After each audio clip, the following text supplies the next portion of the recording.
जय बाबा मनीषा जी, भारत भूषण जी, सभी को प्रेम पूर्वक जय बाबा। अवतार मेहर बाबा की जय। बाबा का लाख लाख धन्यवाद। बहुत अरसों के बाद उन्होंने ये मौका दिया है भाषण का, और जिस फैमिली यादव जी के माध्यम से ये मौका दिया उनके भी बहुत धन्यवाद। मनीषा जी ने कहा कि नई जिंदगी के बारे में हम समझाएंगे, तो मनीषा जी, मैं आपसे माफ़ी मांगती हूँ, क्योंकि नवजीवन जो है, न्यू लाइफ, ये कहने की, बोलने की, समझाने की, समझने की बात नहीं है, ये जीने की बात है। ये मैं नहीं कह रही, ये मनी माई का कहना है, वो वास्तव है। और ये बात है कि अभी पैंडेमिक के कारण 2 साल लोगों ने कई सारा सुना है न्यू लाइफ के बारे में, विविध वार्ताकारों से सुना है। नई जिंदगी क्या थी, कब शुरू हुई, उसके क्या फेजेस थे, उसकी कुछ कुछ कहानियां हैं। भाऊ जी की एक स्पेशल किताब इस पर निकली है, आप लोगों ने देखी होगी या सुनी होगी। ये देख लीजिए कि देख रहे हैं ये ग्रंथ, मेहर बाबाज न्यू लाइफ, सब लोग देख पा रहे। तो ये भी है। फिर इसमें एक दर्शन होता है, महिलाओं के क्या साथ क्या होता था, वो मनी माई की किताब में है। इसके पहले एक छोटी किताब निकली थी, न्यू लाइफ स्टोरीज। कहने की बात यह है कि अब करीब करीब ठोक से जो है सारे लोग जान चुके हैं, लेकिन नई जिंदगी वास्तव में क्या है। आपने अच्छा किया है, आपके आभार, कि इस भाषण के पश्चात बाद में नई जिंदगी का तराना गाया जाएगा। आप सभी को पता होगा कि नई जिंदगी का तराना, ये जो गीत है नई जिंदगी के ऊपर, न्यू लाइफ सॉन्ग, इसका पूरा मैटर जो है बाबा ने स्वयं दिया है। इसको बाबा ने ही बनवाया है। शब्द केवल डॉक्टर अब्दुल गनी, जो उनके मित्र थे, लंगोटिया यार बोल सकते हैं, उनके स्कूल मेट थे, उन्होंने बनाया है। मैटर पूरा उसका बाबा ने दिया था। और जब गनी ने उसको लिखा तो बाबा ने उसमें कुछ करेक्शंस भी किए हैं। नई जिंदगी का थोड़ा बहुत अंदाजा, मतलब पूरी नई जिंदगी का उसमें शामिल है। वो आप, इसके लिए मेरी गुजारिश है सभी से कि जब ये तराना गाया जाएगा तो उसके एक एक शब्द को ध्यान से देखना, सुनना, और उसका अर्थ को भी जानने की कोशिश करना। उसका लिरिक्स हम बाद में वो भजन ग्रुप में कहीं पोस्ट करने की जरूर कोशिश करेंगे। तो ये जो जिंदगी है, ये स्वयं प्रभु ने जी है। उनको जरूरत थी ऐसा कोई उपवास, वनवास करने की? कोई जरूरत नहीं थी। वो साधक नहीं थे, वो स्वयं साक्षात ईश्वर थे, परमात्मा थे, अवतार थे। पर उन्होंने ये जिंदगी क्यों जी? तो केवल बाबा प्रेमी नहीं, केवल भारतवासी नहीं, बल्कि इतर बाकी देश जो बाबा प्रेमी नहीं है, वो सभी साधक, जो साधक नहीं है, पूरे विश्व के सभी लोगों के लिए बाबा ने स्वयं यह जिंदगी स्वयं जी है। अब इससे अधिक उसका महत्व क्या हो सकता है? अब जो उन्होंने जिंदगी जी है, इसके कारण आगे चलकर जो भी ये जिंदगी जिएगा उसको मदद ही होगी। और जो नहीं भी जिएंगे उनके लिए भी बाबा ने, जैसे मनोनाश पर्व, बाबा ने इस न्यू लाइफ के अलग अलग फेजेस थे, हम शॉर्ट में उनको भी देखेंगे बाद में। तो ये न्यू लाइफ की फेजेस का अंत का फेज, अंत तो न्यू लाइफ कभी हुई नहीं, होती नहीं है। किसी ने मुझे पूछा कि न्यू लाइफ कभी एंड हुई? 16 अक्टूबर 1949 को न्यू लाइफ शुरू हुई, और 1 फरवरी 1952 को वो खत्म नहीं हुई, पूरी हुई। क्योंकि बाबा ने स्वयं कहा है कि ये नई जिंदगी एंडलेस है, इसका कोई अंत नहीं है, ये मेरे पश्चात भी हमेशा जीती जाएगी। ये अमर, मनी माई ने कहा है, ये अमर याद है, नई जिंदगी अमर याद है। और ये समय से पार है, समय से भी इसे नापा नहीं जा सकता है। जब इसे समय से नहीं नापा जा सकता है, तो ये कब शुरू हुई कब खत्म हुई का सवाल ही खत्म हो जाता है। और इसकी इतनी गहराई है कि इसकी गहराई तक, अंत तक हम इसको समझ ही नहीं सकते, जान भी नहीं सकते हैं। यदि हम कुछ बात नई जिंदगी के बारे में कर सकते हैं, तो केवल वो बाहरी तथ्य है, गतिविधियां है कि यहाँ एक तारीख से यहाँ गए, यहाँ से वहां गए, ये लंगोटी फेज है, ये जिप्सी फेज है, इतना ही हम उसके बारे में कह सकते हैं। जो घटनाएं घटी, कहानियां बनी, इंसिडेंट्स बने, इसके बारे में हम केवल बातचीत कर सकते हैं। परंतु वास्तव में इस नई जिंदगी का जो गहन अर्थ है, उसकी गहराई तक पहुंचना हमारा काम नहीं, हम कर ही नहीं सकते। क्यों? क्योंकि हमारी बुद्धि सीमित है, हमारा मन सीमित है। इस सीमित मन और बुद्धि द्वारा उस असीमित बात को, अमर्याद ईश्वर की अमर्याद बात को हम नहीं समझ सकते, नहीं नाप सकते। हम थोड़ी बहुत उसके बारे में जानकारी ले सकते हैं, थोड़ा बहुत समझने की कोशिश कर सकते हैं, लेकिन उसका वास्तव अर्थ और उसकी गहराई को हम नहीं नाप सकते। इसका सिंपल सादा उदाहरण, मतलब आप सभी को पता होगा, मनीमाई कभी भी हमेशा गाना गुनगुनाती रहती थी। कई लोगों को याद भी होगा, गाना गुनगुनाती रहती थी, भजन गाती रहती थी। मुझे भी याद है, हम लोग छोटे थे, मेहराजाद गए तो ये आप लोगों को भजन पता होगा, बाबा भगवान बाबा भगवान। ये मनीमाई ने खुद बनाया, हमारे सामने हमारे लिए बनाया, हमको सिखाया। और फिर किसी ने उसमें और एक और अवतार उसमें ऐड करते गए। तो जो मनीमाई हमेशा गाती थी, वो नई जिंदगी का तराना एक बार कुछ बार गाई, परंतु नई जिंदगी जीने के बाद उन्होंने कभी भी इस गाने को, न्यू लाइफ सॉन्ग को गाया नहीं। तब गाया और बाबा गवाते थे, लेकिन नई जिंदगी खत्म होने के बाद वो हमेशा नई जिंदगी के सॉन्ग को टालती रही, क्योंकि वो बोलती थी कि इसकी जो गहराई है वो नापने जैसी नहीं है और उसको मैं नहीं कर सकती हूँ, उसको नहीं गा सकती। और मनीमाई की उम्र ऐसी थी, जब उन्होंने नई जिंदगी में 4 महिलाएं थे, मनीमाई, मेहरू और डॉक्टर गोहर। तो मनीमाई बेचारी इतनी छोटी थी, कुछ बहुत कच्ची उम्र थी। ऐसी कच्ची उम्र में जब शरीर बढ़ता है, भूख बढ़ती है, शरीर का विकास होता है, ऐसे समय में वह आहार से वंचित रही।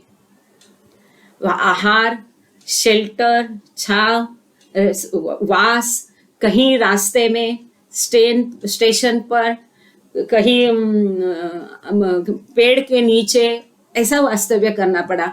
एक कप चाय के लिए भी मुश्किल थी। एक टुकड़ा ब्रेड का जल्दी नसीब नहीं होता था। जब बढ़ती उम्र है, बच्चा बढ़ रहा है, कद को भूख लगती है, इसके बावजूद मनीमाई बोलती है कि हम किसी भी चीज से वंचित नहीं थे। क्यों? क्योंकि बाबा हमारे साथ थे। बाबा अपने आप में स्वयं पूर्ण है, और जब उनके साथ में हम थे तो हमारी कोई ख्वाहिश नहीं थी, हमारी कोई इच्छाएं नहीं थी, हमारी कोई मांगे नहीं थी। इसको बोलते संपूर्ण समर्पण। ये जो संपूर्ण समर्पण बाबा ने उनसे कराया, वो इतना संपूर्ण था कि उनको अपना होश खुद का नहीं था। उन्होंने अपने आप को, अपनी इच्छाओं को, ख्वाहिशों को, ख्वाबों को, कुछ लालसा नहीं, कुछ मांगे नहीं, ना ही जैसा बाबा ने चाहा था कि न्यू लाइफ में ना ही आपको कोई आध्यात्मिक या भौतिक लाभ का फायदा की उम्मीद करना है, वो तो दूर की बात है। तो उनको कोई अपनी इच्छाएं नहीं रह गई थी। जो बाबा कहेंगे, कड़ी ठंड थी, ऐसी कड़ी ठंड में सब कुछ होने के बाद बाबा ने बोला कि फर्श पे सो जाओ, अभी सारा सामान निकालो, पैक करो, वापस सवेरे बांधो, इसमें टाइम चला जाएगा। तो ऐसे फर्श में सो जाओ। तो ऐसे फर्श में वो लोग सो जाए। जो भी बाबा कहेंगे, यस बाबा, यस बाबा। ख्याल ये रहता था कि, और फिर भी बाबा ने बताया था कि इस न्यू लाइफ में मैं अवतार करके, ईश्वर करके नहीं रहूंगा, मैं एक सामान्य साधक का, व्यक्ति का जीवन जीऊंगा, आपका साथी रहूंगा, फिर भी आपको 100% मेरी आज्ञाओं का पालन करना है। ऐसी शायद मुझे पता नहीं, मैं दावे के साथ नहीं कह सकती हूँ, शायद प्रभु रामचंद्र जी का वनवास जो है वो एक टाइप का न्यू लाइफ था, क्योंकि राजा होने के बावजूद उनके साथ ना सेवक थे, ना नौकर थे, ना सैन्य था, ना प्रजा थी। जो राम जी का वनवास था, मैं अगर गलत हूं तो आप लोगों को गुजारिश है, आप में से कई सारे ज्ञानी हैं, मुझे करेक्ट कर दीजिए। बाकी अवतारों ने ये न्यू लाइफ जिया कि नहीं मुझे पता नहीं है, लेकिन ऐसी जो नई जिंदगी है, इस नई जिंदगी के बारे में मनीमाई कहती है कि इसको आने वाले समय में सभी को इस नई जिंदगी को जीना पड़ेगा। क्यों? क्योंकि अवतार ने स्वयं इसको जिया है। स्वयं अवतार ने जब इसको जिया है तो बाकी लोगों को ऐसा है कि उनको जीना ही पड़ेगा। अब उसका छोटा सा मतलब इसको को रिलेट करते हैं आज की जिंदगी से, करने की कोशिश कर रही हूं। यदि गलत लगता है आप छोड़ दीजिए या मुझे करेक्ट कर दीजिए। जैसा बच्चा है तो जो होपलेसनेस है और हेल्पलेसनेस है, निराशा और असहायता, एक बच्चे की जिंदगी ऐसी नहीं रहती है। दूसरा है ईश्वर पर पूरा भरोसा। तो बच्चे के लिए उसकी माँ ईश्वर होती है और वो माँ के ऊपर पूरा उसका भरोसा होता है।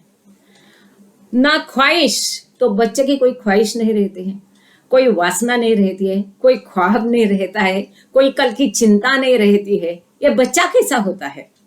तो ये जो बच्चे की जिंदगी है, इसको हम एक तरह से कह सकते हैं कि वो भी न्यू लाइफ जी रहा है। जैसा आप जिप्सी लाइफ समझो, तो जैसे है हम लोगों जैसे तबादले वाले हैं, आज यहाँ कल वहां, कहीं के नहीं, किसी ही स्थान से हम कोई अटैचमेंट, कोई ये नहीं रखते हैं, उसकी कोई आसक्ति नहीं रखते कि ये जगह मेरी है। आज यहाँ कल यहाँ, कब कहाँ होंगे हमको पता नहीं होता है। या जो रिटायर्ड लोग हैं आजकल, मेरे जैसे जगदीश भाऊ जैसे और कई लोग हैं कि जिनको अपने माता पिता के प्रति भी कर्तव्य है, बच्चे के प्रति भी कर्तव्य है, तो कभी यहाँ देखने चले गए, कभी वहां चले गए, कि इनको खुद को पता नहीं होता है। हम बोलते हैं पैकअप एंड स्टार्ट कुछ पता नहीं। ये हो सकता है जिप्सी लाइफ का एक उदाहरण हो सकता है। ये आसक्ति नहीं है कि इसी घर में रहना है, इसी जगह पे रहना है, इसी शहर में रहना है, कुछ नहीं है। जहां जो मिलेगा, जैसा खा लिया। ये एक मतलब मैं कोशिश कर रही हूँ इसको कोरिलेट करने की कि कैसा है। अभी जो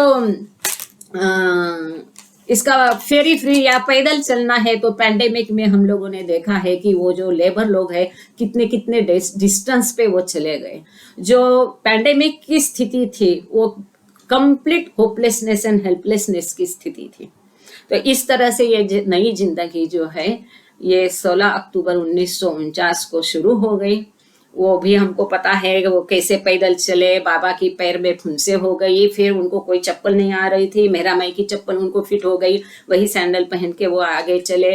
कैसे एक कभी सिनेमा घर में सोए हैं, कभी पेड़ के नीचे सोए हैं। तो 1 फरवरी 1952 को ये कंप्लीट नहीं हुई, मतलब खत्म नहीं हुई, पूरी हुई है। इसमें 20 साथी थे, इसके कई सारे नियम थे, हम सब उस नियमों से भली भांति परिचित है। फिर भी एक बार 1-2 मिनट में उसको दोहरा देते हैं कि जब आप नई जिंदगी में चलोगे, बाबा ने सबसे, ये बड़ी कहानी है, ये इसके बारे में हम कई बार चर्चा कर चुके हैं। उसके पहले मीटिंग हुई थी, यस वाले नो वाले 2 ग्रुप थे, सबकी परमिशन थी, बाबा के ने कई सारे नियम बनाए थे, सबकी स्वाक्षरी ली थी कि आपको अपने संपूर्ण समर्पण कैसा, त्याग कैसा, कि जो भी इसमें शामिल हो रहा है उसको अपने नाम में कोई भी प्रॉपर्टी, कोई भी मालमत्ता रखनी नहीं है, सब कुछ ये कर देना है। मतलब नंगा होके चलना है, जिसको लंगोटी लाइफ बोल सकते। लंगोटी लाइफ क्या है? मतलब सर्वसंग परित्याग। एक केवल लंगोटी मतलब इसका शब्दशाह अर्थ नहीं है, उसका भी एक महत्व है। जो सारनाथ में बाबा ने लंगोटी लाइफ किया था, और वहां करने के पहले बाबा ने मनी माई को कहा था कि एक कागज पर सभी अवतारों के जितने तुमको नाम याद आ रहे हैं, सभी अवतारों के नाम लिखो।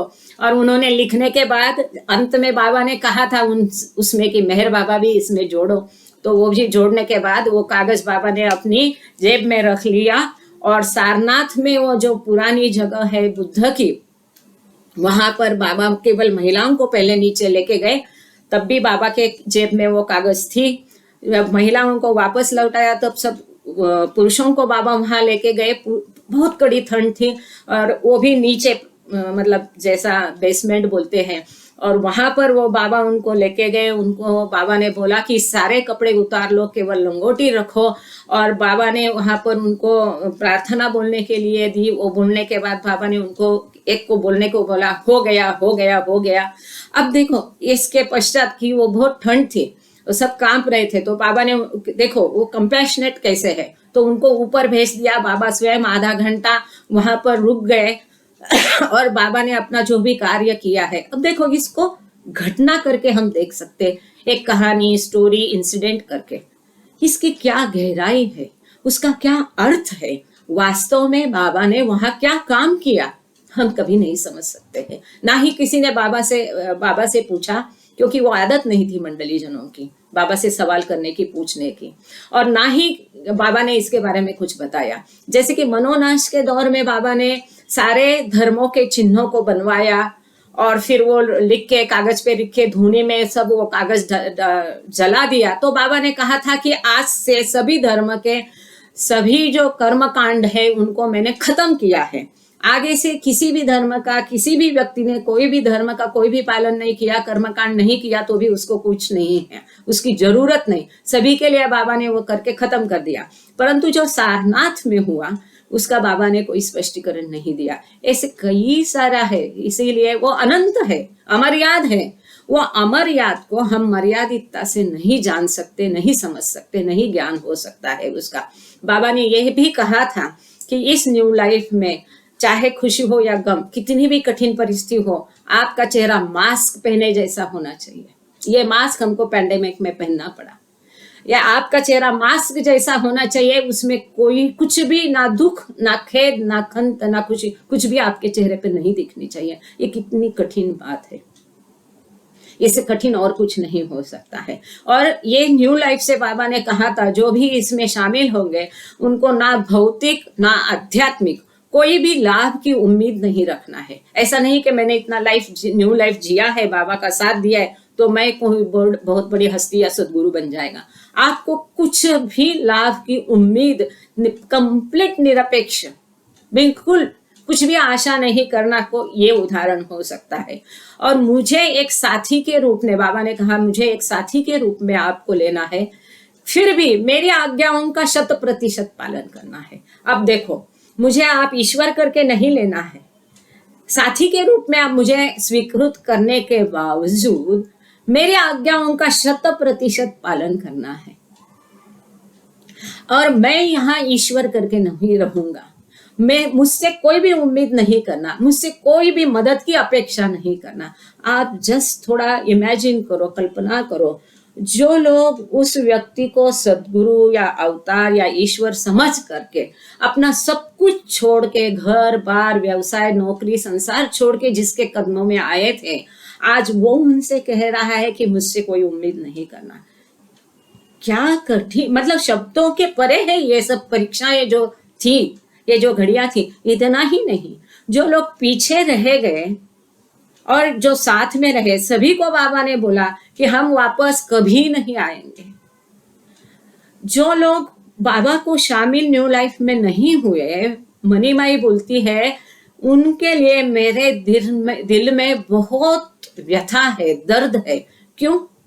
वो लोग भी अपना सब कुछ छोड़ के बाबा के चरणों में आए थे और अब बाबा ने उनको आजाद कर दिया, न्यू लाइफ में भी शामिल नहीं किया, और उनको वही सारी कठिनाइयां झेलनी है।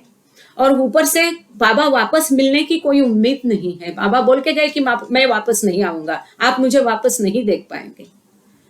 वो कितनी कठिन अवस्था हो गया, हम उसकी कल्पना तक नहीं कर सकते हैं। इसीलिए जो लोग न्यू लाइफ में शामिल नहीं हुए और उतनी ही कठिनाइयों का जिन्होंने धैर्यता से सामना किया है, वो भी न्यू लाइफ का एक महत्वपूर्ण अंग है, पार्ट है। ऐसा एक नया अच्छा विचार पढ़ने को मिला है मनीमाई से। और जितनी भी निराशा है, असहायता है, अभी में जीना है, वर्तमान भी नहीं, अभी में, नाउ। एरिश काका बोलते थे, आप लोग सोचते हैं कि भूतकाल के बारे में ये करना नहीं, भविष्य की चिंता करना नहीं, वर्तमान में जीना है। लेकिन हम कहते हैं कि वर्तमान भी नहीं, अभी में जीना है, नाउ। जो घड़ी है वही सही, इसके विपरीत पीछे का मालूम नहीं, उसके बारे में सोचना नहीं, आगे की चिंता करना नहीं। हम लोग नाउ में जीते थे। ये नाउ शब्द बहुत सुंदर है।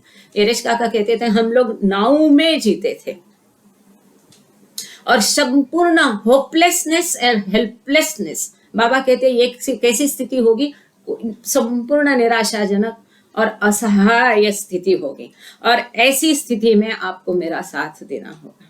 इसीलिए बाबा ने जो गिने वो सब हीरे ही थे। अच्छा, आगे अलोबाजी कहते हैं, आप यदि एक पत्थर बनकर न्यू लाइफ जीते हैं, यदि आप एक पत्थर बनकर नई जिंदगी जीते हैं, तो ये आपके लिए बहुत आसान है। ध्यान देना शब्दों पर। अगर पत्थर बनकर आप नई जिंदगी जीते हो तो बहुत आसान है, परंतु आप कुछ भी उम्मीद करते हो तो बहुत बहुत कठिन है। कितना सुंदर एक वाक्य में उन्होंने बता दिया कि आपको पत्थर के माफिक बनना है। क्यों? पत्थर को भले हार से नवाजो, फूल डालो या लात से मारो, उसको कोई फर्क नहीं पड़ता है। उसको कोई भावनाएं नहीं, आशाएं नहीं, उम्मीद नहीं, ख्वाहिशें नहीं, स्वप्न नहीं, हर्ष नहीं, खेद नहीं, दुख नहीं। पत्थर बनो तो आपके लिए एक नई जिंदगी आसान है। इतना सुंदर एक वाक्य में अलोबा ने कहा है। और एरेच काका और मनीमाई कहते थे कि हम परिपूर्ण थे, हम किसी चीज से वंचित नहीं थे। वो बोलते हैं we were not deprived of anything.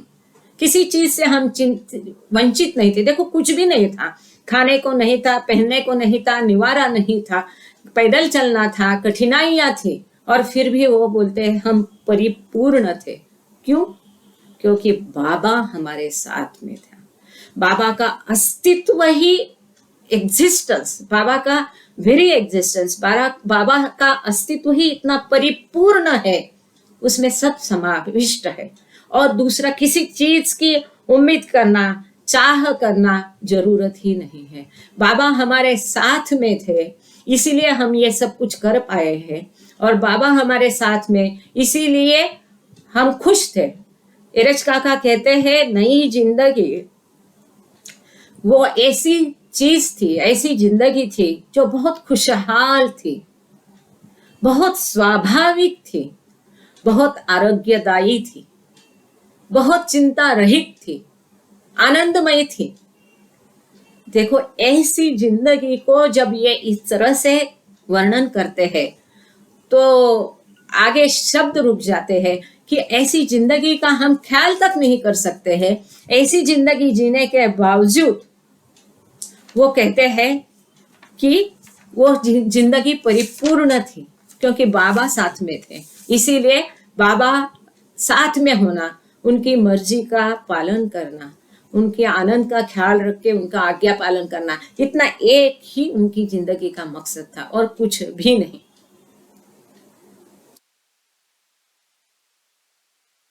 बाबा ने स्वयं इसमें हाँ, जो फेजेस आपको बताना रह गया। जो पहला फेज था ये था लेबर फेज या ट्रेनिंग पीरियड, जो बेलगांव में हुआ, और बेलगांव में ये 16 अक्टूबर से 20 दिसंबर तक चला। 20 दिसंबर के पश्चात 21 दिसंबर से 31 दिसंबर तक बाबा ने वैक्यूम पीरियड रखा था रिलैक्सेशन के लिए। और इसके पश्चात 1 जनवरी 1950 से उनका होपलेसनेस, हेल्पलेसनेस का जो है लाइफ वो शुरू हो गया है कि पैदल चलना, भिक्षा मांग करके खाना, और बाद में जिप्सी लाइफ, कब कहाँ कहीं होंगे पता नहीं है, लंगोटी लाइफ उसमें उसके बाद में हम देखते हैं फेरी फ्री लाइफ। इसके बाद में अंतिम जो चरण इसका था न्यू लाइफ का, ये सबसे महत्वपूर्ण मनोनाश, क्योंकि ईश्वर साक्षात्कार की तरफ जाने वाली जो 7 सीढ़ियां है, भूमिकाएं है, उसमें अंतिम चरण में 7वीं भूमिका में थोड़े बच्चे कुछ संस्कार रहते हैं, थोड़ा अहम रहता है और मन रहता है। यह मन का नाश होगा, संस्कार खत्म हो जाएंगे, अहम मिट जाएगा, तब ये द्वंद्व खत्म हो जाएगा। द्वंद्व खत्म हो जाएगा तो द्वैत मिट जाएगा। द्वैत मिट जाने से अद्वैत को, मतलब ईश्वर को हम पा जाएंगे। ऐसा इसलिए बाबा कहते हैं कि ये मनोनाश जो है, उन्होंने जितने भी संसार में विश्व में साधक है, वो सभी साधकों के लिए बाबा ने स्वयं ये मनोनाश स्वयं जीता है। और ये कठिन था। इसके पश्चात जो बाबा ने एकांतवास किया वो इससे भी कठिन था। और ये सब उपवास, ये सब ट्रैवल, पैदल चलना, बाबा की तबीयत बहुत खराब हो गई थी और सभी मंडली जन को बहुत उनकी चिंता थी। लेकिन जब वो एकांतवास खत्म हो गया तो बाबा कहते हैं, मैं बाबा के शब्द वैसे ही पढ़ूंगी। इस दौरान बाबा ने जो एकांतवास किया उसके बारे में बाबा कहते हैं, उस अग्नि परीक्षा में ईश्वर की मदद बिना, इस अग्नि परीक्षा को मैं ईश्वर की मदद बिना पार नहीं कर सकता था। ईश्वर मुझे पीड़ाएं देकर उन पीड़ाओं को सहने की ताकत देने में भी मेरी मदद करना चाहता था और उसने वो मदद मेरी की। This is called perfect seeker. बाबा ने कहा कि नई जिंदगी में मैं एक परिपूर्ण साधक और प्रेमी भी रहूंगा। तो परफेक्ट सीकर कैसा होता है, इसका ये उदाहरण ये बाबा के शब्दों से, ये स्वयं ईश्वर है। पर जब उन्होंने कहा कि मैं नई जिंदगी में प्रवेश कर रहा हूं, वहां मैं अवतार नहीं हूं, मेरी ईश्वरत्व की जो ताकत है उसका मैं उपयोग नहीं करूंगा, एक साधारण मनुष्य की जिंदगी जीऊंगा, तब उन्होंने जो कुछ वहां सहा एज ए सीकर, एक साधक की तरह, और उनका श्रेय उन्होंने कैसे, वो ईश्वर की प्रार्थना भी करते थे, ईश्वर से मदद भी मांगते थे कि हे ईश्वर। कई बार ये प्रार्थनाएं है बाबा ने मंडली जनों से भी की है, स्वयं ने भी की है। जब भी परीक्षा की कठिन घटिकाएं आती थी इस नई जिंदगी के दौरान, तब बाबा ने ईश्वर से मदद मांगी है, प्रार्थना की है, मंडली जनों से भी प्रार्थना करवाई है। ये है परफेक्ट, परिपूर्ण साधक। अब बाबा जो है, बाबा ने स्वयं इस नई जिंदगी के बारे में जो महत्वपूर्ण वाक्य बोला, बहुत ही इंपॉर्टेंट सेंटेंस है। इसमें बाबा कहते हैं, इस नई जिंदगी में जो अंत तक मेरा साथ देंगे वो मुझसे पूजनीय होंगे। देखो, अवतार स्वयं कहता है कि उनकी मैं पूजा करूंगा, वो मेरे ही पूजा के लायक रहेंगे जो इस नई जिंदगी में अंत तक मेरा साथ देंगे। मतलब कितनी कठिन घड़ी थी वो, जहां ईश्वर ये करने वालों को ईश्वर कहता है कि वो पूजा के लायक है, कि स्वयं ईश्वर उनकी पूजा करे, इतनी ये नई जिंदगी कठिन थी। बाबा कहते हैं कि नव जीवन में मैं स्वयं साधक, प्रेमी, मित्र तथा साथी हूं। मैं आपका साथी हूं, मित्र भी हूं। और इस मित्रता का एक बहुत ही सुंदर उदाहरण, एक कहानी है। समय कितना है, 9 मिनट शायद है मेरे पास, तो ये 9 मिनट में एक छोटी कहानी झट से बोल के, फिर बाबा ने जो एक महत्वपूर्ण संदेश, न्यू लाइफ का संदेश जो बाबा ने दिया है, उसको कहे बिना नया जीवन के बारे में, न्यू लाइफ का स्पीच खत्म नहीं हो सकता है, इसलिए उसको मैं शॉर्ट में बताऊंगी। तो एक साथी कैसा होता है इस नई जिंदगी में। डॉक्टर गनी भी बाबा के साथ थे, जो बाबा के मित्र, वर्ग मित्र थे। और सबको पता है कि डॉक्टर गनी कितने आलसी थे। उनके आलस की ऐसी ऐसी कहानियां थी कि कहते हैं उनको दांत मसने के लिए भी आलस आता था, तो उन्होंने एक लड़का रखा था कि जो नींद में ही उनके दांत मसवा देता था, और अपने जूते पैर में पहनकर वो वैसे ही सो जाते थे बिस्तर पर, ताकि वापस जूते उतारना और चढ़ाना नहीं पड़े। ऐसे गनी इस न्यू लाइफ में जब शामिल हो गए, पहले दिन 18 मील की दूरी पैदल चले, तो उनको चलना बड़ा मुश्किल लग रहा था। वो बड़े आलसी थे और ज्यादा शारीरिक कष्ट नहीं उठाते थे। किसी का तो भी माइक ओपन है, इसलिए थोड़ा आवाज ये आ रही है, मुझे ध्यान देना जरा प्लीज। तो वो क्या किया उन्होंने, डॉक्टर गनी ने 2 लकड़ियां ली, स्टिक, वॉकिंग स्टिक्स, और वो क्या करते थे, वो स्टिक को अपने पीछे ऐसा रख के उस पे भार देख के उसको ढकेल के अपने आप को आगे ढकेलते चलते थे। 18 मील की दूरी के बाद बाबा, वो बहुत पीछे रह गए, बाबा आगे, काफी आगे निकल गए थे। बाबा वापस उनके लिए पीछे आए और बाबा ने वो लकड़ी का एक हिस्सा अपने हाथ में लिया और उनको ओढ़ के बाबा आगे लेके गए डॉक्टर गनी को। ये होता है साथ, ये होता है मित्रत्व, ये होती है साथ। तो बाबा का एक परफेक्ट सीकर का उदाहरण हमने देखा, एक साथी का उदाहरण देखा। बाबा कहते थे कि परिपूर्ण दिव्यता, देवत्व, डिविनिटी, और दीनता, विनम्रता या तो ह्यूमिलिटी, यह ईश्वर के शाश्वत जीवन के अंग है। जो ईश्वर है वो शाश्वत है, इटर्नल है, वो इटर्नल ईश्वर के यह अंग है। अब बाबा ने कहा है कि नई जिंदगी कभी खत्म नहीं होगी, ये हमेशा चलती रहेगी। इसे सभी के माध्यम से, उन साधकों के माध्यम से इसे जिया जाएगा। ये एक पार्ट तो हम समझ सकते हैं जो बाबा के संदेश में बहुत क्लियर है, जो हम आगे देखेंगे। अब दूसरा पार्ट है, बाबा यहाँ कहते हैं कि जब इसे जीने के लिए कोई भी नहीं रहेगा तब भी ये नई जिंदगी चलती रहेगी। वो कैसे, ये मन में मेरा प्रश्न उठा। मैं आपसे भी पूछती हूँ, आप लोगों से भी कोई जवाब होगा तो जरूर बोल देना। अंत में बराबर 5:30 को मैं खत्म कर दूंगी। और आप लोगों से भी ये है कि कोई भी नहीं रहेगा तो नई जिंदगी कैसे रहेगी? जब तक जीवन है, सृष्टि है तो ठीक है, किसी ने किसी तरह से कोई ना कोई साधक इसे जी रहेगा। जब बाबा कहते कि कोई भी इसे जीने के लिए नहीं रहेगा, तो मेरा अर्थ यह है, जब मेरा माई कहती है कि नई जिंदगी अमर्याद है, वो समय से परे है। ईश्वर भी अमर्याद है, वो भी समय से परे है। ईश्वर क्या है? एवरीथिंग भी है, नथिंग भी है।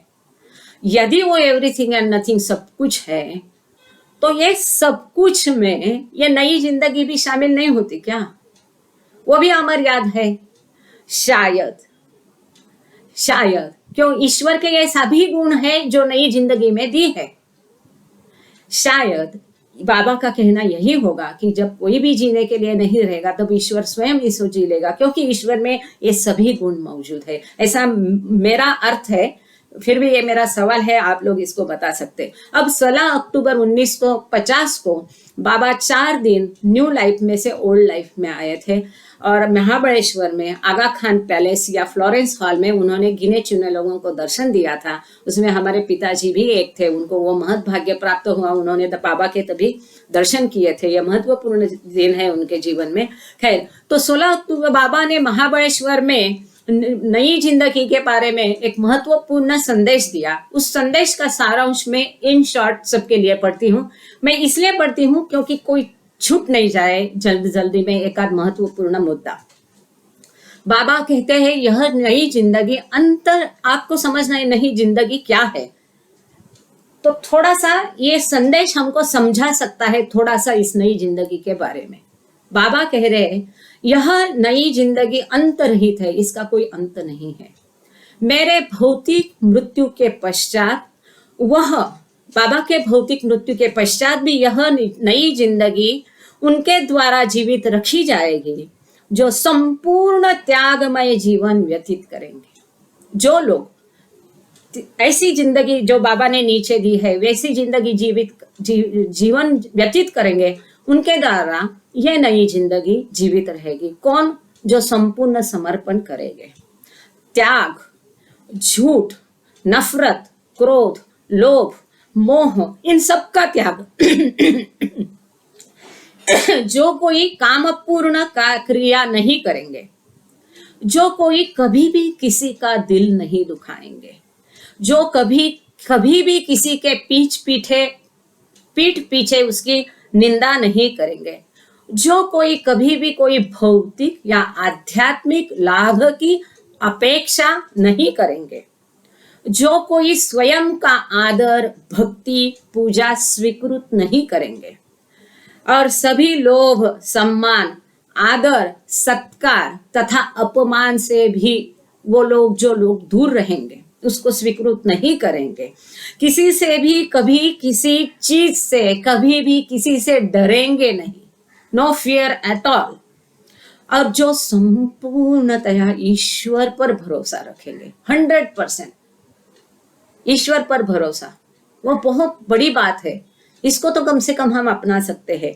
जो ईश्वर से केवल इसलिए प्रेम करेंगे कि केवल प्रेम के लिए प्रेम करेंगे। ईश्वर प्रेम के लायक है, इसलिए उससे प्रेम करेंगे, ना ही कुछ चाहने के लिए, पाने के लिए। जो कोई आध्यात्मिक भौतिक लाभ नहीं चाहेंगे, जो ईश्वर के प्रेमियों पर भी विश्वास करेंगे और प्रगटीकरण पर वास्तविकता करके विश्वास करेंगे, और इस ना होने के बावजूद जो कोई भी आध्यात्मिक तथा भौतिक लाभ की अपेक्षा नहीं करेंगे, जो सत्यपूर्ण सत्य लाइफ ऑफ ट्रुथ सत्यता का जीवन व्यतीत करेंगे, जो कठिनाइयों से अस्वस्थ हुए बिना 100% उत्साह तथा आनंद से, धैर्यता से, पूरे हृदय से सभी कठिनाइयों का सामना करेंगे। एक बहुत बड़ी बात, हम थोड़े सी कठिनाई से विचलित हो जाते हैं। जो किसी भी जात, पंथ, धर्म अथवा धार्मिक उत्सव एवं अनुष्ठानों को महत्व नहीं देंगे। देखो, नो सेरिमनीज, कोई उत्साह डाम डौल, ये यात्रा नहीं, क्या नहीं, पदयात्रा नहीं, क्या क्या कोई भी उत्सव, ये कुछ भी नहीं करेंगे।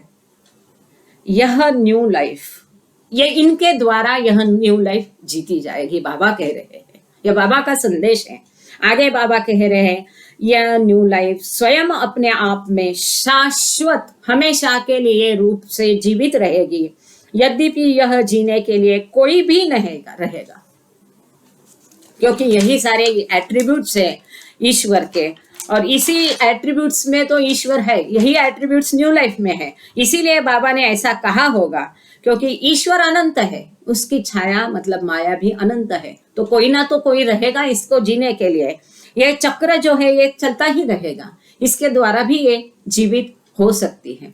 आगे भी बहुत कहानियां हैं। पहरेदार ठाकुर की बहुत बड़ी पसंदीदा कहानी है, और तोड़ी सिंह जी की है। मनीमाई वो सब बैलगाड़ी में बैठे थे कैसे, और उनको कैरवान में बाबा ने कैसे बिठा दिया और उनका प्राइड कैसा चूर चूर कर दिया। ऐसे कई कहानियां हैं। तो यहीं पे हम आज्ञा लेते हैं। बराबर 5:30 हो गए हैं, ना आगे ना पीछे। धन्यवाद, सभी का आभार। जय बाबा।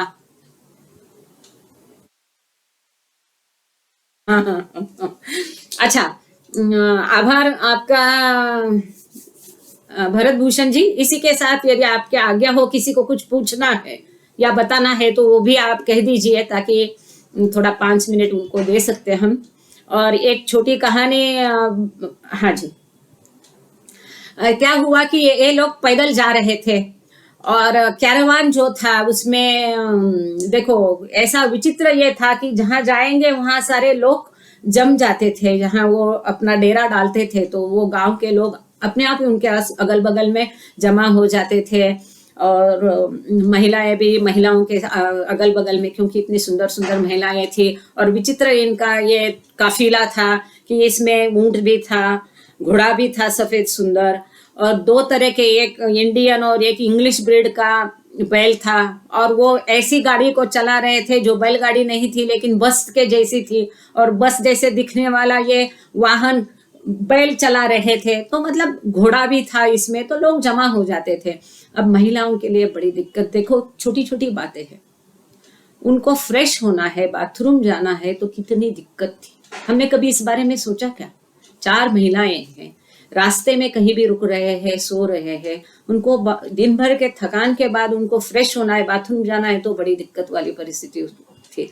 और हमेशा एक को मेहरा के साथ रहना पड़ता था, एक को बाबा के साथ रहना पड़ता था। ये सब दिक्कतों के सामने वो कैसे, वो सब गांव के लोग जमा हो जाते थे इर्द गिर्द, उनसे बात करके कैसे अपने आप को रिलीज करती थी। ये बड़ा तकलीफदायी था। एक नेचर्स प्रोसेस भी को करने के लिए कितनी दिक्कत उनको उठानी पड़ती थी। खैर, तो ये चल रहे थे, काफिला चल रहा था, ये लोग पैदल जा रहे थे, धूप थी। अब चलते चलते गांव वाले देख रहे, तो एक अच्छा खासा इंसान था, तभी बैलगाड़ी वाले तो रईस समझे जाते थे, तो उनको दया आ गई। उसने सोचा अरे इतनी नाजुक महिलाएं पैदल जा रही है, तो उसने मेहरामई मनीमई इनको ऑफर किया कि आप कहाँ जा रहे? तो इन्होंने बताया कि हम तीर्थ यात्रा पे जा रहे हैं। तो बोले अरे इतनी धूप में आप चलो, मैं आपको अपनी गाड़ी में वहां तक छोड़ देता हूँ। तो इन्होंने बड़ा गर्वता से कहा, प्राइड से, नहीं नहीं हम गाड़ी में नहीं बैठ सकते, क्योंकि हम तीर्थ यात्रा कर रहे हैं, हम तीर्थ यात्रा पे जा रहे हैं। और वो उनको अच्छा लग रहा था। एक इंसान का स्वभाव देखो कि वो भी आदर दे रहा। फिर ये जानने के बाद उसने भी उनको आदर दिया, वो चला गया आगे। अब बाबा प्राइड कैसा चूर करते हैं। बाबा ने क्या किया, उसके तुरंत पश्चात कैरवान जो था, तो मेहरा मनी इन सब 4 लेडीज को बोला जाओ अभी आप तुम लोग कैरवान में जाके बैठो।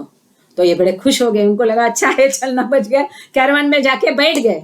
अब ये कैरवान आगे गया, आगे जाते जाते जो बैलगाड़ी वाले ने उनको ऑफर दी थी, लिफ्ट ऑफर की थी, उससे ये पार हो गए आगे।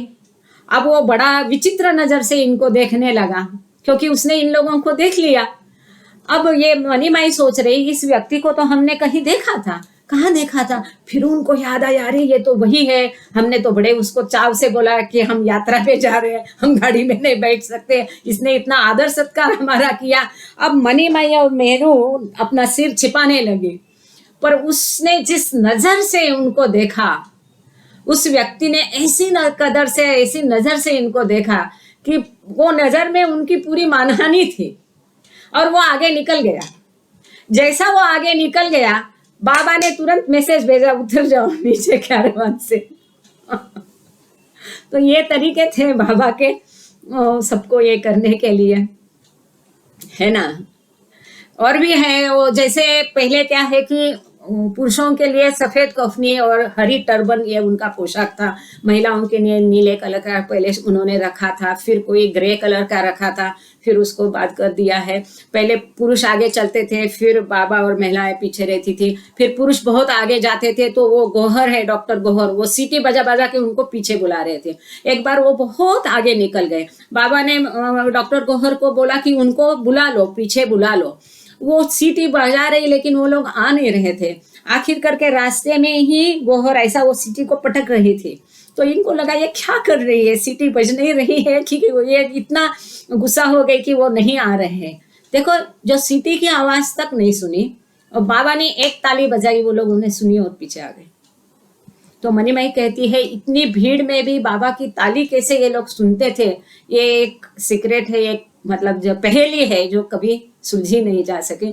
फिर वो बाद में उन्होंने क्रम बदल दिया, पहले एरच और बाबा, फिर महिलाएं, और पीछे मेन मंडली, ऐसा बाद में उन्होंने क्रम रखा था। ये ऐसी दो कहानियां आपके इससे बता दी है। और एक ठाकुर जी की कहानी है, पहरेदार था, उसको वो बोलता था ठाकुर जी का दिया सब कुछ है, कभी किसी चीज की उसने उम्मीद नहीं की, और बाबा ने बोला कि देखो ये संत है, क्योंकि वो कुछ भी नहीं चाहता है। फिर बाबा ने चाहते हुए उसको कपड़े वगैरह ब्लैंकेट दिया, तो बहुत, वो कपड़ों को देख ही नहीं रहा, वो बाबा को ही देख रहा। बाबा ने बोला देखो ये संत है, ये साधु है। अच्छा, थैंक यू। तोड़ी सिंह जी की बहुत लंबी कहानी है, तोड़ी सिंह जी की भी बहुत दिलचस्प कहानी है, कैसा उन्होंने बाबा के लिए पूरा खाने पीने का सबका प्रबंध किया। इतना बड़ा आदमी होके बाबा ने कंडीशन रखी, इतनी सारी बैलगाड़ियां भेज दी, जबकि इनको बहुत खाने की तादाद थी। तो तोड़ी सिंह जी को मैसेज मिल गया, किसी ने उनको ख्वाब में या ऐसा बोल दिया कि ऐसा एक काफिला जा रहा है, वहां इतनी गाड़ियां लेके जाओ, उनको अन्न वगैरह, वस्त्र, सब कुछ था उसमें। और वो बड़ी कठिन घड़ी थी इन लोगों के लिए, तो तभी ये सब उनको प्रोवाइड हो गया तोड़ी सिंह जी के, जो कि कुछ नहीं जानता था बाबा। और बाबा ने बोला, सभी खुश हो गए। और फिर भी बाबा ने उसके ऊपर कंडीशन रखी कि यदि तुम और तुम्हारी फैमिली आके यहाँ पर ये खुद खाना बना के हमको परोसोगे तो हम ये एक्सेप्ट कर सकते। देखो, कोई भी बोलेगा दुनियादारी के हिसाब से कितना विचित्र है, पर बाबा ने ये कंडीशन रखी, उन्होंने मान ली। इतना बड़ा रईस आदमी पर स्वयं वहां पकाता था, और काफी वो बाबा के प्यार में इतना आगे चला गया। कई सारी कठिन घटनाएं हुई, बाबा ने उसकी परीक्षाएं ली है, वो सब में वो पास हो गया। आखिर बहुत बड़ी कहानी है वो, टू कट इट शॉर्ट। आखिर उसने एक अन्न छत्र चलाया, और जब गुरु प्रसाद में वो मिलने आया तो वो कुछ भी नहीं था, जो इतना रईस आदमी एकदम फटीचर हो गया था। और उसने दिखाया, ये सबसे बड़ा खजीना उसने जेब में से निकाल के दिखाया, बाबा की फोटो। बहुत प्यारी है वो, बहुत टचिंग कहानी है। जय बाबा, अवतार मेहर बाबा की जय। हाँ जी, नहीं आपका शेड्यूल है, हाँ बाकी लोगों को भी गाना है, सुनना है। हाँ जी जरूर, हाँ प्लीज।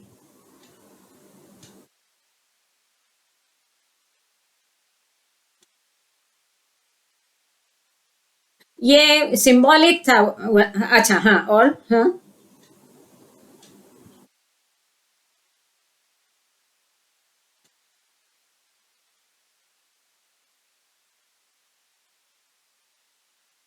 जी जी जी। हाँ जी, हाँ। हाँ जी, सही है वंदना जी, थैंक यू, जय बाबा। देखो, जब अवतार कार्य करता है तो केवल ईश्वर, केवल मानव के लिए नहीं करता है, सभी जीवात्मा के लिए वो कार्य करता है। उसकी हर एक छोटी क्रिया का विश्वात्मक, जैसा देखो एक पानी है, उसमें यदि आप पत्थर डालो तो उसकी लहरें कैसी दूर दूर तक जाती है, वैसा उसका एक उंगली उठाना भी महत्वपूर्ण होता है, पूरे विश्व में वो कार्य करता है। एक सादी क्रिया के मार्फत द्वारा हर क्रिया का उसका विश्वात्मक अर्थ होता है। तो उनको इन जो जानवर थे, जैसे हाथी, सॉरी, घोड़ा है, ऊंट है, जो भी है, तो ये हो सकता है कि वो सब प्राणी जगत के, इनके माध्यम से प्राणी जगत पर उन्होंने कार्य किया। क्या कार्य किया, कैसा किया, ये हमारी समझ के बाहर है, क्योंकि वो अमर्याद है, हम मर्यादित है। पर इतना हम समझ सकते हैं कि उनके द्वारा, क्योंकि आगे बाबा ने ये सब, जब ये जानवरों को खाने का खर्चा भी नहीं निकल रहा था, तब उन्होंने मंडली के पास जो भी कपड़े थे, गर्म कपड़े थे, उनको बेच के उनके खाने का प्रबंध किया। फिर उनके हाथों की घड़ियां निकाल करके उसको बेच के प्रबंध किया। जब वो भी नहीं हो पाया तो ये जो बैल की जोड़ी है और नन्ही दुनिया कोई है देहरादून में, उनको दान कर दिया। घोड़ा किसी को दे दिया, ऊंट किसी को दे दिया। आगे उन्होंने, बाबा ने कोई रखा नहीं, कोई चीज, इतनी ही संस्थाएं स्थापन की, लेकिन वो भी सभी डिसमेंटल हो कर दी, क्योंकि उनके द्वारा जो कार्य उनको करना था विश्वात्मक, पूरे जीवात्मा के ऊपर, उसके लिए था। दूसरा जो आपने कहा कि एक जगह वो रुके थे और ऐसा विचित्र काफिला देख के लोगों को शंकाएं होती थी, वो पारतंत्र का काल था, तो उनकी इंक्वायरी के लिए सीआईडी वाले आए और पूरा उनको बुला के उनकी पूरी छानबीन की गई, सवाल जवाब हो गए, पूरा पूछताछ हो गई। फिर बाबा को मिलने के, बाबा का व्यक्तित्व ही इतना प्रभावी था, प्रेम भरा था कि ऐसे प्रेम, प्रेम है पाझरती, मतलब ऐसा, जैसा कोई गीला कपड़े से कैसा पानी टपकता है, ऐसा वो प्रेम बाबा के से प्रस्तुत होता था। आप अभी भी फोटो में भी उसको महसूस कर सकते हैं। तो बाबा से मिलने के पश्चात उनका पूरा समाधान हो गया और फिर वो सीआईडी वाले चले गए। जय बाबा। ठीक है, समाधान हो गया।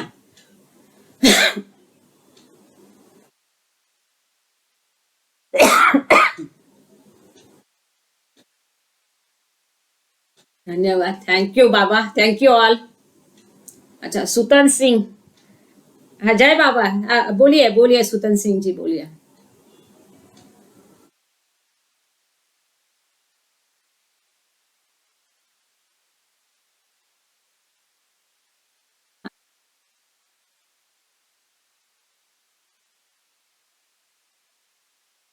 एक सुतन सिंह जी है, एक सुरेश जी है, दोनों भी है लाइन में, कोई तो भी एक आगे आए, एक बंद करे, फिर दूसरा। हाँ, हाँ बोलिए सुरेश जी। हाँ, आप बोलिए ना प्लीज।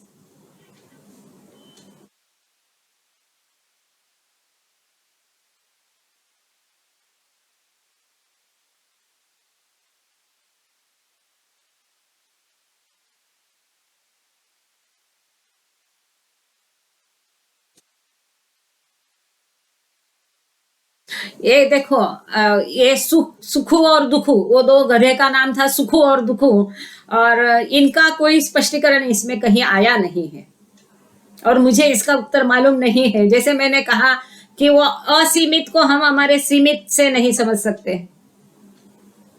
हाँ जी,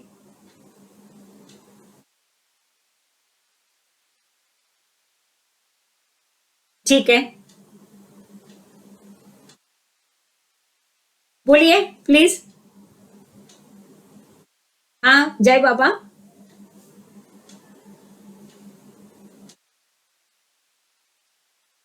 हाँ जी।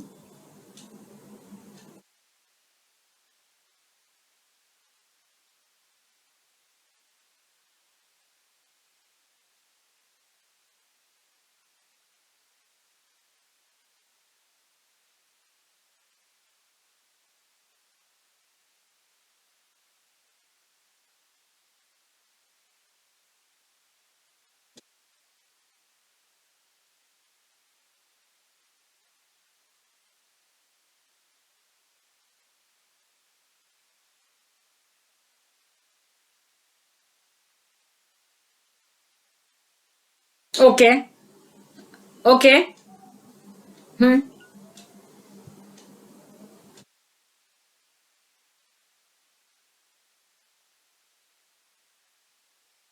ओके, और बैल?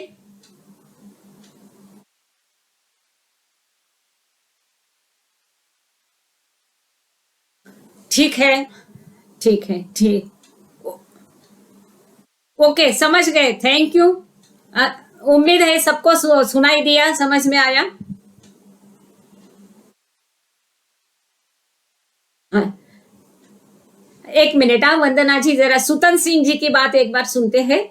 सबको एक एक बार मौका, क्योंकि इनका शेड्यूल बिगड़ नहीं जाए। जय बाबा, सुतन सिंह जी।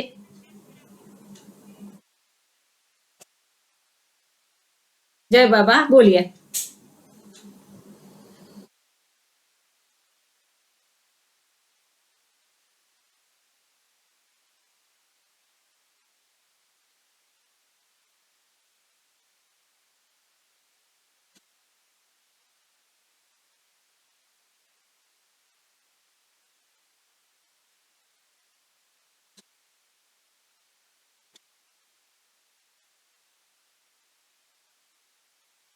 Very good.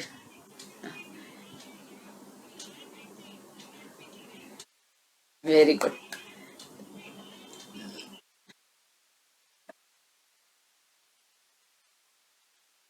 हाँ, हाँ,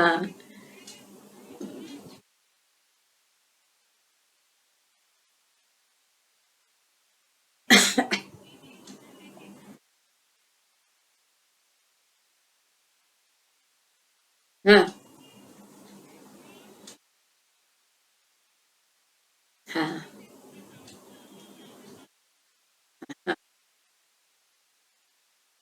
हाँ।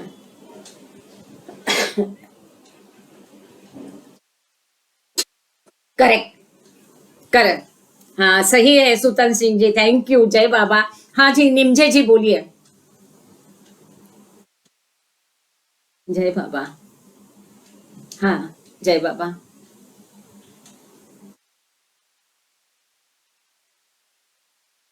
हाँ,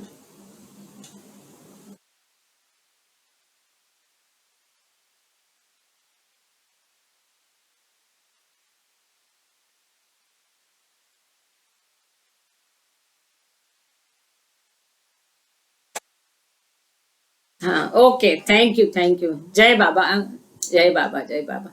ठीक है, इसी के साथ, ठीक है मनीषा जी, जय बाबा। Thank you. अवतार मेहर बाबा की जय। थैंक यू बाबा। बाबा का धन्यवाद। जय बाबा।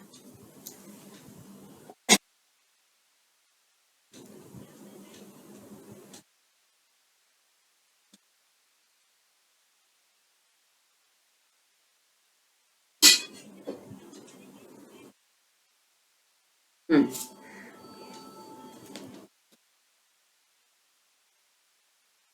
ठीक है।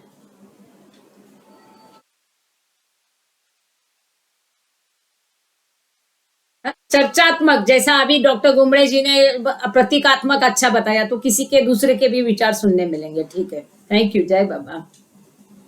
जय बाबा, जय बाबा।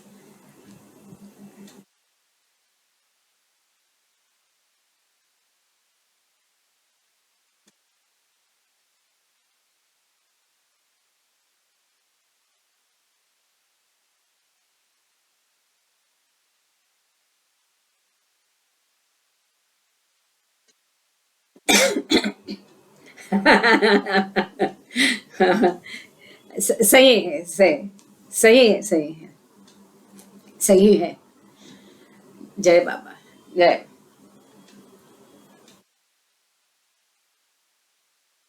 अरे,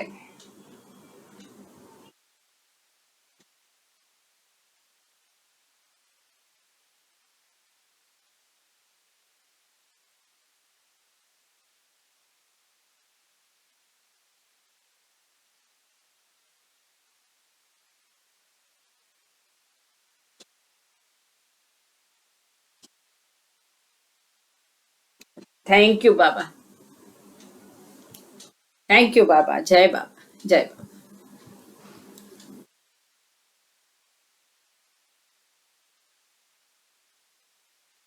हम्म